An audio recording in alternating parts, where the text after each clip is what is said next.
Earlier in the week, when I first picked up the readings for today to prepare my homily, I saw what the gospel reading was, and I began to laugh. And I'll tell you why in a minute. Because we see here in the gospel reading today that Jesus had sent the apostles out, and they did tremendous work for him. And there were so many people around, they couldn't even eat. So basically, Jesus said to them, come by yourselves away for a while, take a vacation, if you will. Take a little break, rest a bit. So they do that. He dismisses the crowd, gets in the boat, goes to the other side of the lake to rest, and there's a larger crowd waiting for them than they left behind. And he could have said, come on, folks, I'm exhausted. We've worked so hard. The apostles can't even eat. Give us a break.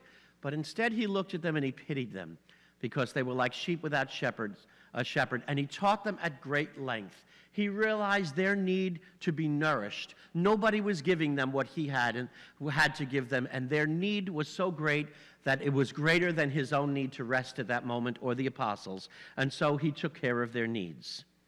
And the reason I laughed is because I'm hearing about Jesus trying to go away on vacation, and he can't get away from the crowds. Tomorrow, I begin my vacation.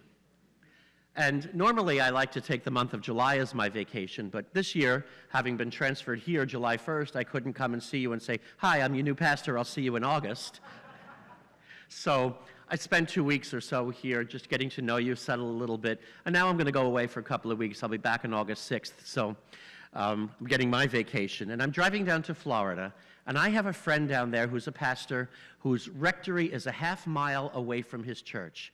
He gets out early in the morning, goes out and stays at the church and the offices all day, and doesn't come back till the evening. I don't hear him leave. I have my own room, my own bathroom. I'll have my own car, and I can do what I want to do. I don't have to set any alarms. If I want to sleep till 2 o'clock in the afternoon, I can sleep till 2 o'clock in the afternoon, and nobody can say, get out of bed, you have work to do. It'll be my vacation. So as I was reading the gospel, I was thinking, imagine if I get there, I'll finally show up there on Wednesday, and he says to me, oh, I'm so glad you're here because I really need the help. I've got this long line of people waiting for confession, and all these people over here want to have their baby baptized, and there's that other group over there who just need counseling. Can you help me out here? And I would end up saying, I came to get a break from all of that, and you're giving me more work than I had when I left. I might grumble a little bit, but I know myself well enough. I would say, well, okay, yeah, he needs the help. I have come to serve. And I'd sit there and hear the confessions or counsel the people, whatever we need to do. And Jesus gave us a reminder in this gospel reading today that service to others is not something that always happens according to our schedule.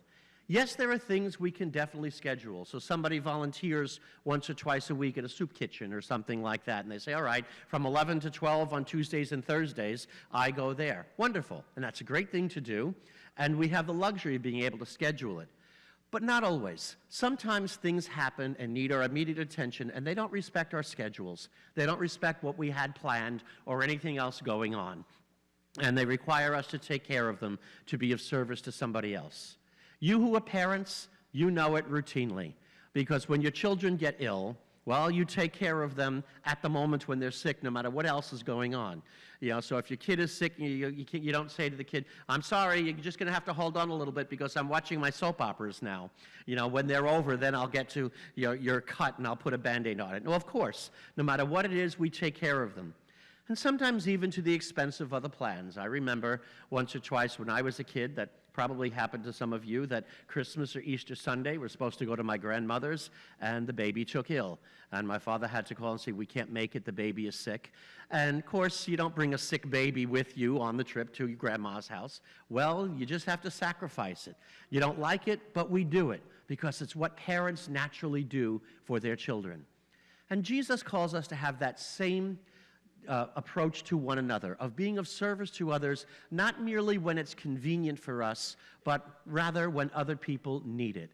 So if people come to us looking for our help and they have a need, well, even if we have to make a little sacrifice to be there to help them, then we should do so. Not to say that we have to drop everything simply because they've decided, oh, I want to paint my house tomorrow. Can you come over and help me? Well, I had theater tickets, so all right, I'll sacrifice my theater tickets to help you paint your house. No, but God forbid of a genuine emergency, if somebody calls in and says, listen, I'm really in need here. Can you help me out? With whatever it may be. Maybe they just found out there was a death in the family and they need someone to sit with them.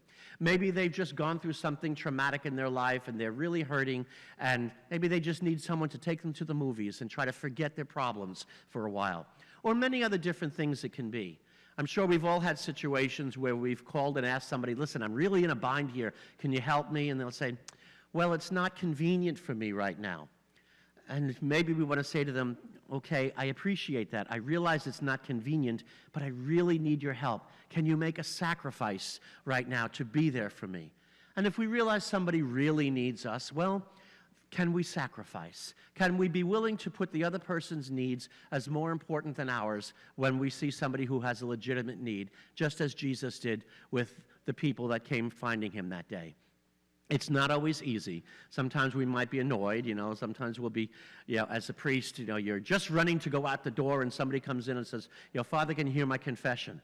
Okay, yes, I'll hear your confession, even if it means I'm going to be late where I'm going. We're hardly going to say no to the person. Yeah, sometimes it can be a little bit annoying if something comes up, when you've got other plans. But that's what service in the name of Christ means, to be available for other people, not merely when it's convenient for us, but most specifically when they need us to be there for them, as Jesus always was for the people in his time and is always there for us.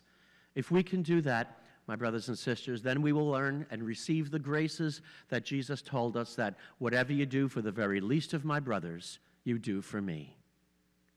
May Jesus Christ be praised, now and forever.